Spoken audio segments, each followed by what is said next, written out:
recently took myself on a date to a matinee showing of the recent smash horror film Weapons, written and directed by Cregger. I loved the teasers for the film. It had been a few days since it premiered, and everyone on social media was talking about how insane it got in its third act. And that hype thrilled me.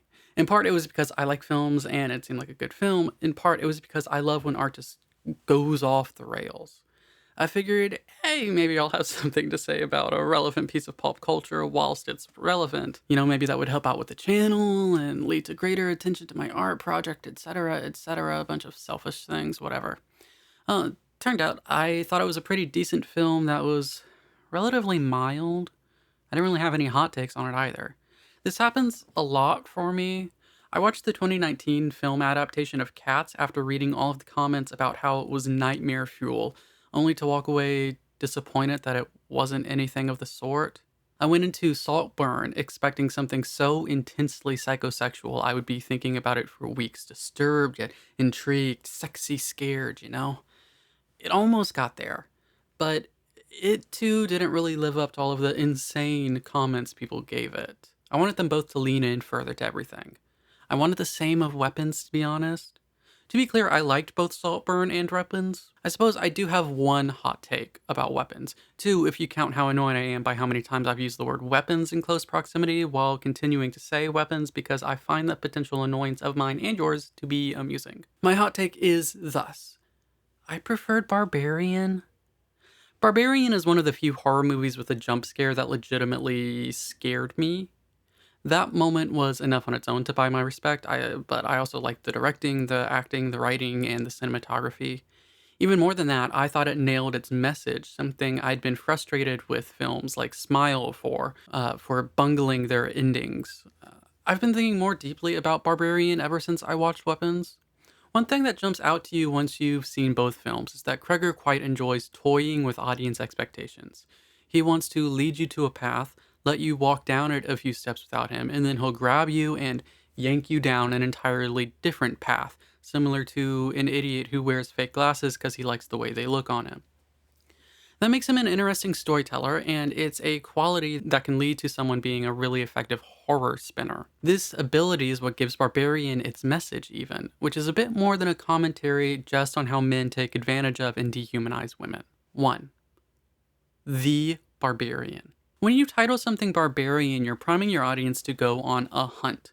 On a meta level, the film becomes a mystery. Someone watching it is constantly trying to figure out who the titular barbarian is. Are they over here? Are they over there? It's a great way to start a film, in my opinion. You have a title that promises something. With a horror or thriller film, have one that primes your audience for paranoia. That's thrilling. The film starts with Tess arriving at an Airbnb to find it double booked with a man named Keith. You know that this is a horror film, you know that it is called Barbarian, you know Bill Skarsgård from It and his ability to be a freaky, scary monster. He is a big name, relatively speaking. You assume that he will be in the film for the whole run. You know that strangers are scary, men are scary, and, to a degree, new and unfamiliar spaces like an Airbnb are scary. When he supposes they've been double booked, you, like Tess, don't really believe him. You assume this is a small cast, single location horror film where we learn that this man is the Barbarian. You're expecting it to be the sort of movie that some random critic would say, "This will do for short-term rentals what Jaws did for sharks." She goes out to her job interview and returns. In the light of day, you can now see how run down the neighborhood she's staying in really is. It adds to the unease. She explores the house to find the creepy basement, and she gets locked in. You think, oh god, this was part of his plan? Maybe this is his house?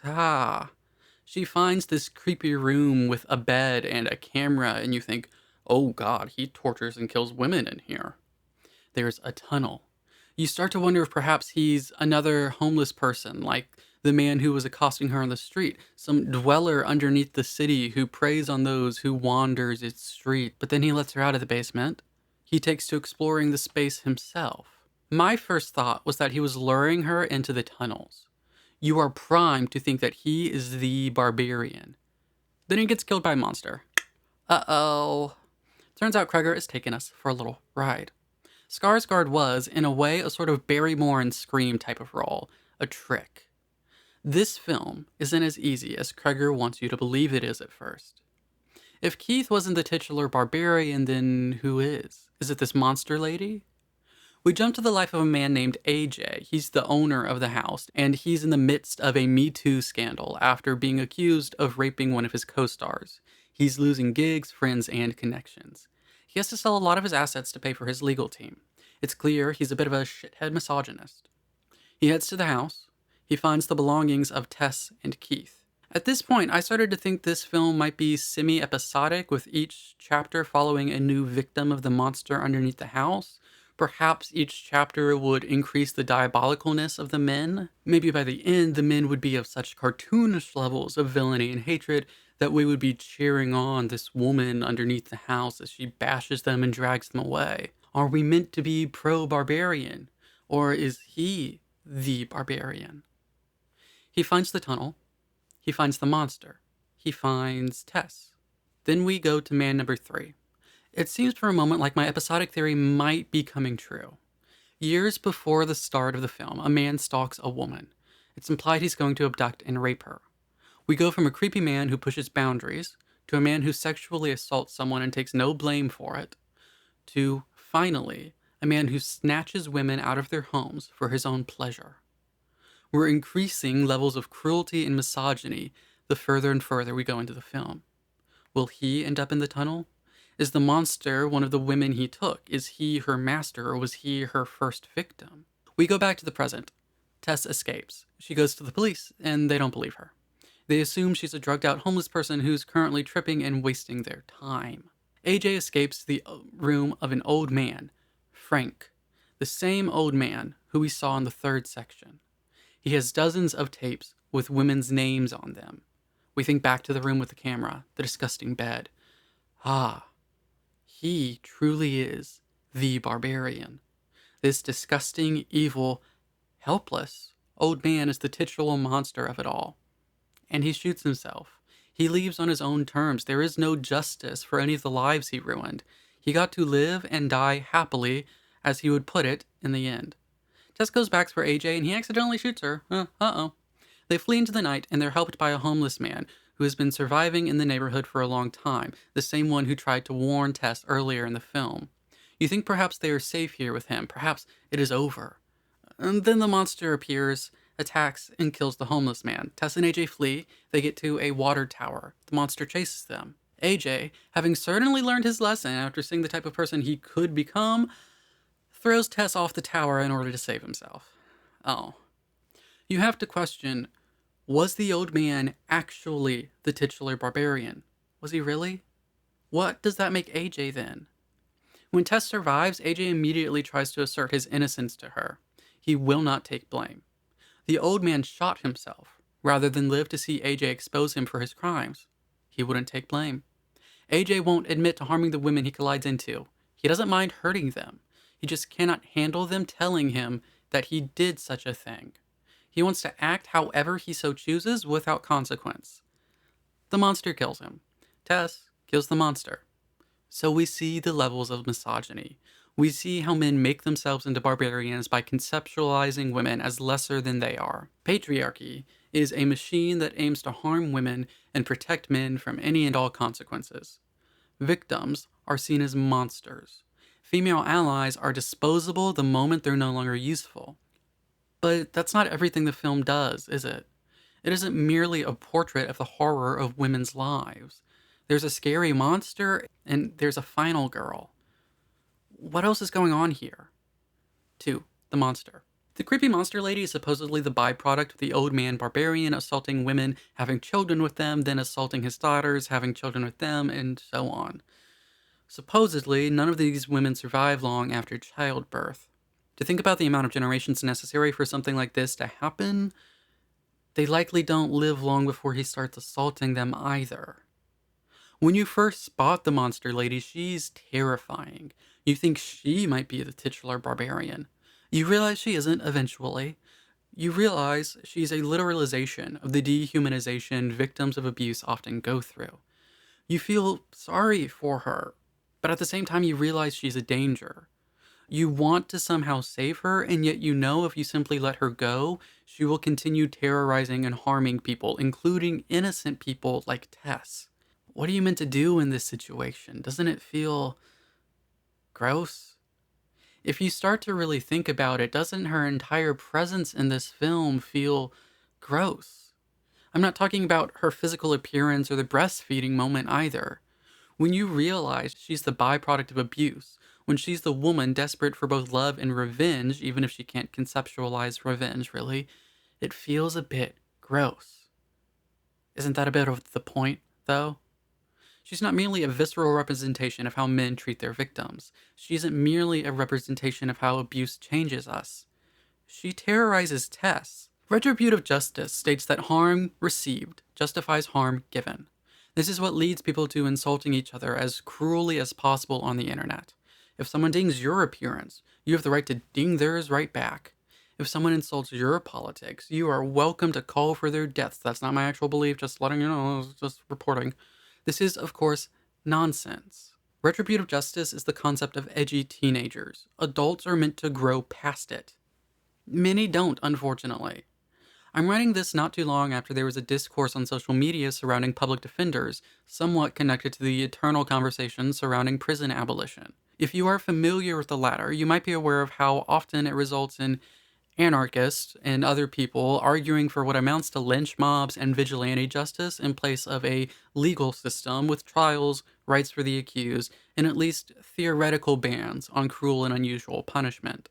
The gist of the matter was a group of people incensed at the idea that public defenders defend barbarians, the type of people who commit such harms as rape. Public defenders who do such a thing, these people claimed, were cruel arms of the state, another link in the chains meant to tie down and harm victims of abuse.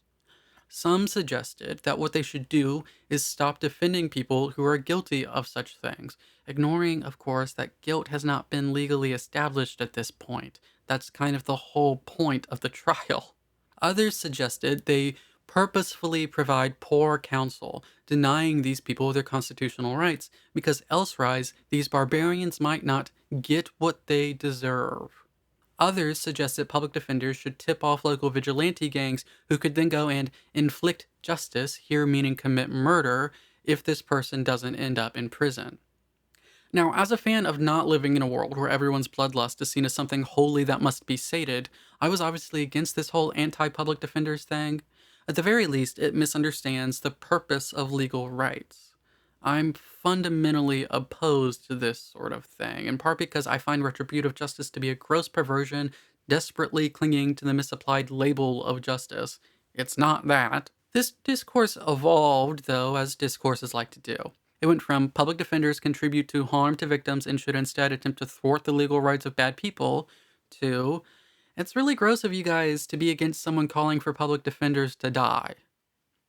The idea presented in the latter is that because the bloodthirsty were harmed, having been assaulted by someone in the past, any wishes of harm they might possibly express must therefore be accepted without critique. I am so very sorry to report this to you, but that is nonsensical. The belief that harm received justifies harm given is nonsense. But people are really invested in that idea. In part, it drives the populist zeitgeist of the late 2010s into the 2020s. There's a belief that we have been harmed by the other, and so therefore any harm we inflict upon them is justified. It's unfortunate if innocents get caught up in it, but that's simply the way it has to be.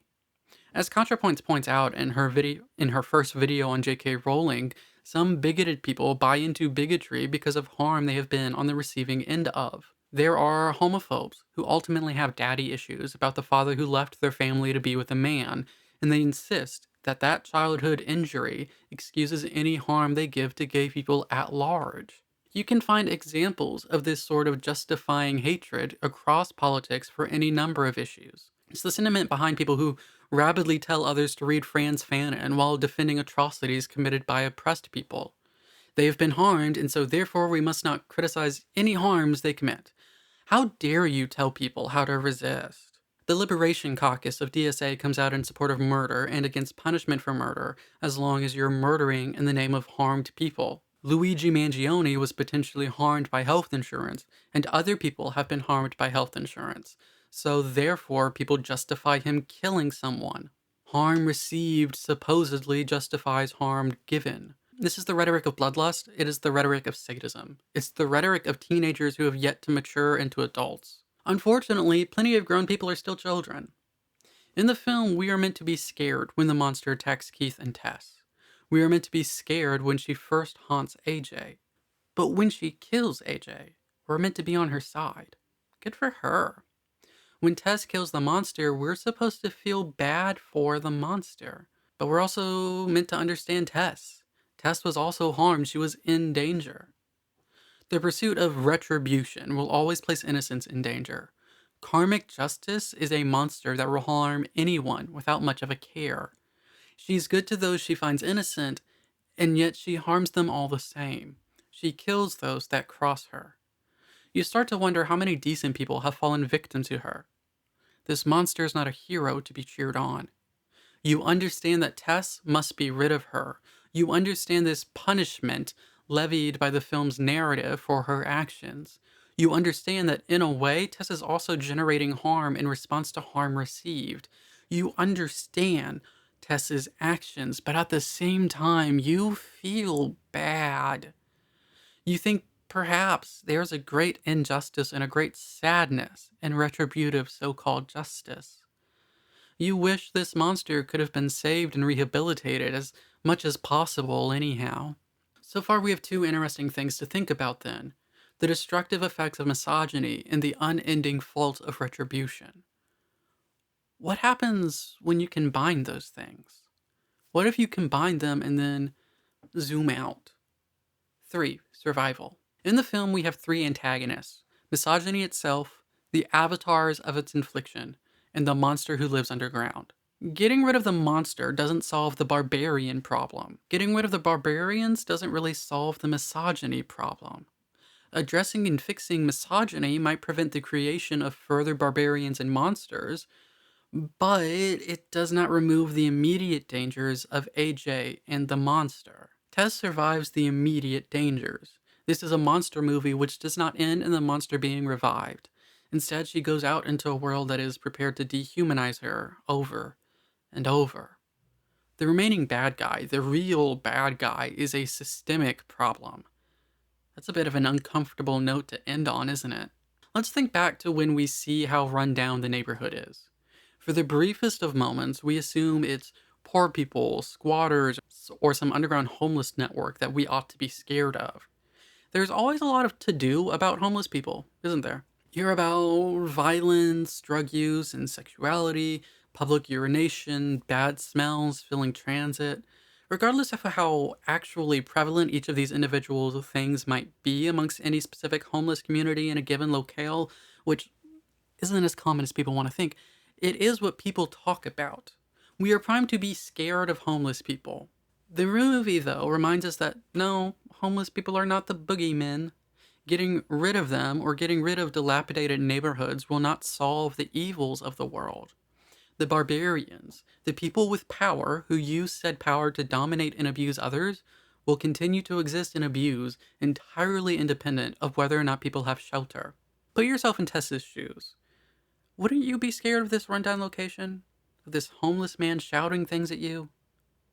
There's a popular, generally cruel, dehumanizing story we tell as a society about the homeless. When I was on a college trip to New York, one of my classmates was punched in the face by a homeless man having a bit of a mental breakdown on the subway.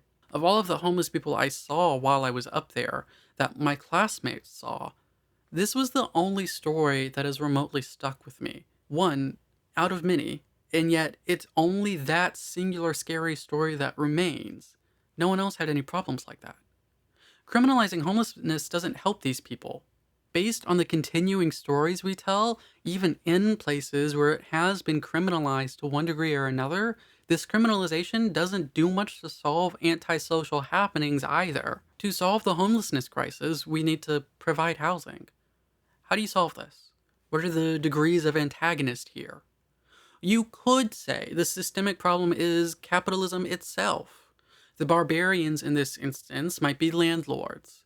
The monsters are the subset of homeless people who, much like a subset of housed people, commit crimes against other people. Defeating any specific landlord isn't going to really damage the systemic issues of capitalism. Dismantling capitalism itself will not, despite what some may claim, solve the problem of some people being inclined to harm other people.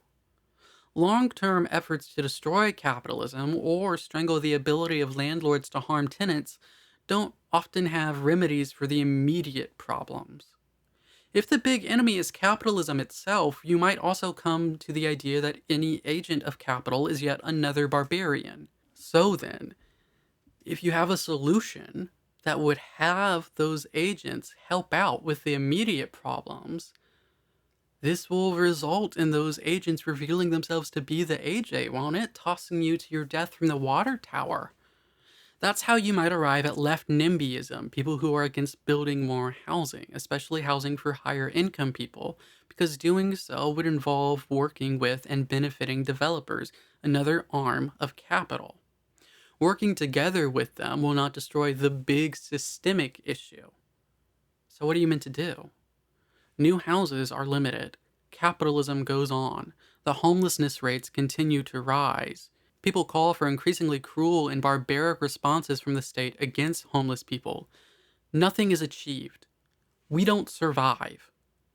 In the film, Cregger wants us to misidentify the barbarian as a potential homeless person. He then forces us to empathize with the homeless, both through the black homeless man who helps Tess and AJ, and through Tess's attempt to report the monster to the cops. Do they ignore her because her story is crazy? Is it because she's black or a woman? Is it because in that moment she's grimy and fits the visual portfolio and the character traits of the stories we tell culturally about homeless people? In the TV show Criminal Minds, there are a few episodes specifically about how law enforcement will often ignore or let slide cases that involve so-called undesirables, so homeless people, drug users, or sex workers. You're forced to wonder how many crimes go unreported, how much suffering goes unhelped because we don't care about who is being harmed. How many people do we allow to be harmed? Because the unspoken reality of the film is that this monster lady must have claimed many lives, and no one ever helped. Individual monsters cannot speak for an entire group, just making that clear. But they often prey on the very group they belong to. When you watch the movie, it doesn't take much at all to come to the conclusion, patriarchy caused this, we should address the evils enacted in its name. Yet, if you told Tess, patriarchy is the root of your problems, you wouldn't really be helping her. If we focus only on systems, we will die. If we do nothing to fix the systems, barbarians and monsters will continue to kill. We will die. Tess survives, for now. The more you sit with the film, the more uncomfortable it might make you. The final girl lives, the monster is dead, and the men are dead. The ending seems hopeful at first, even if it is a little bittersweet. But then dread starts to sit in. How many more barbarians are out there? How many monsters have they created? How many will die? What can we even do? We cannot merely critique power. We must take and have power. The power to affect things in the short term, and not merely the long. You address people's immediate concerns as best as possible. In part, this is because that is the moral thing to do. In part, it's because doing so increases people's trust in you, your actions, and your long-term goals. If those police had gone back to the house and taken care of the monster, if they had believed and helped Tess, not only would her faith in the police go up, but the faith of many who read about the story and those who are grateful for Tess and AJ's lives being saved by the police would also have more faith in these people. Some people review reformism as poisoned drink. Pete Buttigieg's proposed Medicare for All Who Want It plan in 2020 was accused by some of being means-tested, pro-health insurance, inflicted harm, centrist nonsense. But it was an on-ramp to achieving the long-term goal of universal health care. It would have, in the immediate, if passed of course, provided for higher healthcare access for more people. It would help with their immediate monster, the price of healthcare. If competently ran, it would convince more people to join. It would convince more people to trust. Many left-wing policy goals, which are good and I support, require lots of trust in the government on all levels, local to federal. In the current populist zeitgeist, that trust does not exist. You have to cultivate it in order to tackle the big systemic issues. You tackle the big issues by freeing people from their immediate monsters. Tess lives another day to be able to push back against misogyny and racism. And her trust in the police, however much there was of it, is entirely destroyed because they refuse to help with the immediate dangers. Barbarian forces us to ask, what births barbarians? How can we tackle those systemic problems even if they seem all-encompassing? Are we able to correctly identify barbarians? Are we able to know who is a monster? What if the monsters are just people who have been hurt? Does hurt justify hurt? What is justice? How do we survive? And when you think about all of those things, it can be a bit overwhelming. It can be quite scary. But I think that's part of the brilliance of a horror movie. It shows us we can survive, and it makes us ask ourselves what we can do to avoid such terrifying things. It's a call to action. The world is scary and messed up. There are injured people injuring each other. There are barbarians destroying lives. There are systemic societal ills birthing barbarians. So, what are you gonna do about it? Howdy, and thank you so much for watching.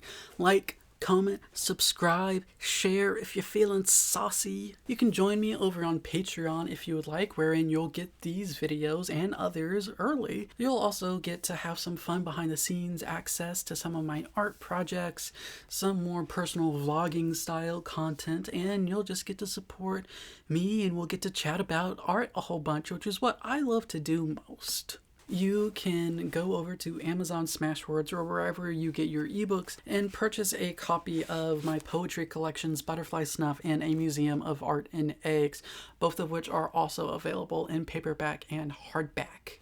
I have a second channel where I'm just reading through a bunch of public domain stuff for the fun of it and through my own work, so you'll get readings of these poetry collections and some short stories and some longer form fiction when I get around to it, and some plays. And I have a third channel where I'm uploading my music and art instead of having it all clog up this channel. So go support those if you feel like it. That content, a lot of it will also be getting uploaded early to Patreon. So if you want all of my stuff in one convenient space, Patreon is the place to go, which would be really cool of you, you know? I hope you have a fantastic day. Do not be rude in the comments. Do not go and harass anybody. And I will see you next time.